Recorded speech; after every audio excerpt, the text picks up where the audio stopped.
wonder if you made any New Year's resolutions this year, and if so, have you stuck to any of them, even beyond the month of January, all the way up to March? Well, I decided to do dry January this year, to give up alcohol altogether for the whole month. And I managed to complete it, even though at times it was really tempting to give in. And partly it was because other people were doing it as well alongside me, and because I heard stories of people who'd done it in the past.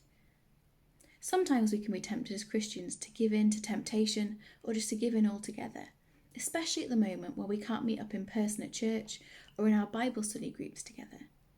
I wonder if you felt a bit like that, especially over lockdown. Well, if so, you're not on your own. I've definitely had moments where I feel like that. And the other good news is this isn't a new situation. The writer of the book of Hebrews talks about this very thing. Let's have a look together at Hebrews chapter 4, verses 14 to 16. For the whole book of Hebrews, the writer encourages Christians to stick to Jesus and not to drift away from their faith, even when they're tempted to go back to maybe things they trusted in before. Let's read together from those verses.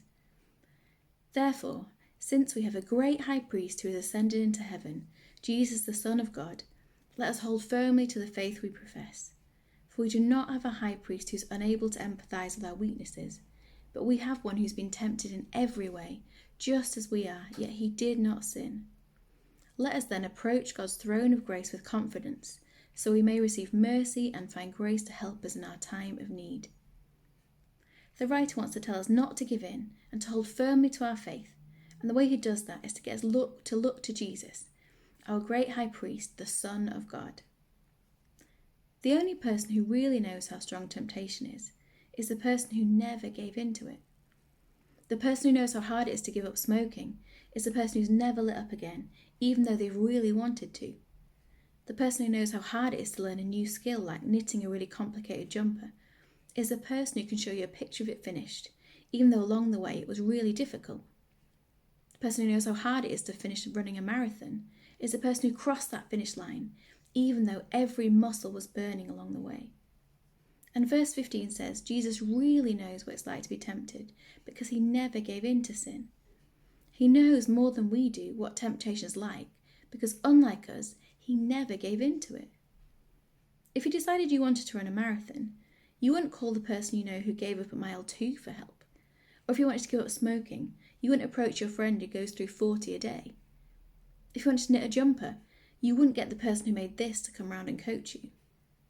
So when you wonder if it's worth living God's way because it's really hard, you need to call on Jesus. Jesus knows what it feels like. When you feel like just giving in because other people seem to be enjoying life going their own way, Jesus knows what it feels like. He knows just how bad that temptation can get because he never gave in.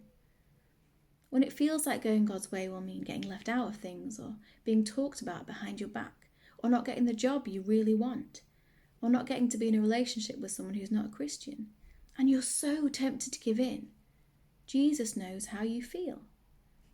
In the Garden of Gethsemane, the night before he died, Jesus was tempted to give in to temptation to back away from God's plan. He even pleaded to be given another way, with sweat like drops of blood. But he didn't turn back. He said he wanted his Father's will, not his own, and he walked towards the cross, not away from it. And now, Jesus is in the throne room of heaven. We might think because he didn't give in, that he looked down on us and be disappointed in us when we're tempted to give in. But that isn't what it says here. Have a look at verse 16. Let us then approach God's throne of grace with confidence. We don't need to shy away or hide in the shadows. We can approach with confidence. How can we, as weak sinners, approach a holy and perfect God confidently? Well, because what we find there is mercy and grace, not a guilt trip or a cold shoulder or someone rolling their eyes at us. It says in verse 15 that Jesus empathizes with our weakness. He has empathy for us. That's almost a physical reaction to what someone's going through. When the Bible talks about Jesus being moved by something, it uses a word that's like his guts are churning, that pit of the stomach feeling that you have alongside someone else who suffers.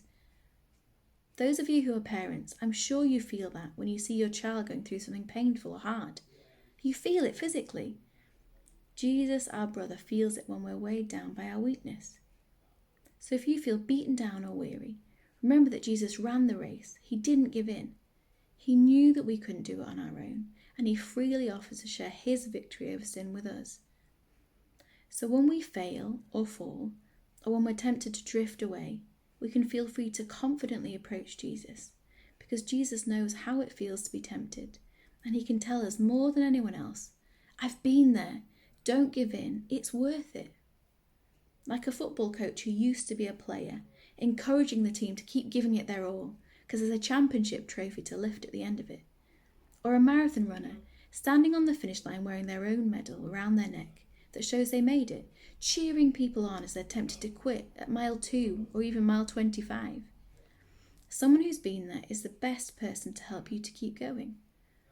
This is what we're meant to do as Christians. We're meant to realise our neediness and weakness and get the help we need from Jesus, the Son of God, who is waiting to show us mercy and grace. So if this week you feel weary or low or tempted to give in to sin, I hope you can remember these verses, and instead of drifting away or giving in to temptation, I hope you approach that throne of grace, that you cry out to Jesus, our great high priest, to find the mercy that you need to keep going. There are a few questions coming up now. Take a few minutes to discuss them together. When have you felt weary or tempted to give up as a Christian or to give in to temptation? How do you usually think God feels about you when you're tempted or that you do give in to that temptation? How might it change how you feel when tempted to know that Jesus empathizes with you? Take a few minutes to discuss those points.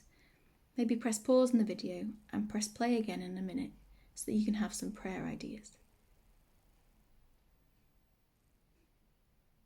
Here are some things to pray for from this passage. Thank God that we can approach his throne with confidence because Jesus lived a perfect, sinless life in our place. Ask for God's help and mercy to deal with any hard or tempting situations that you are facing this week.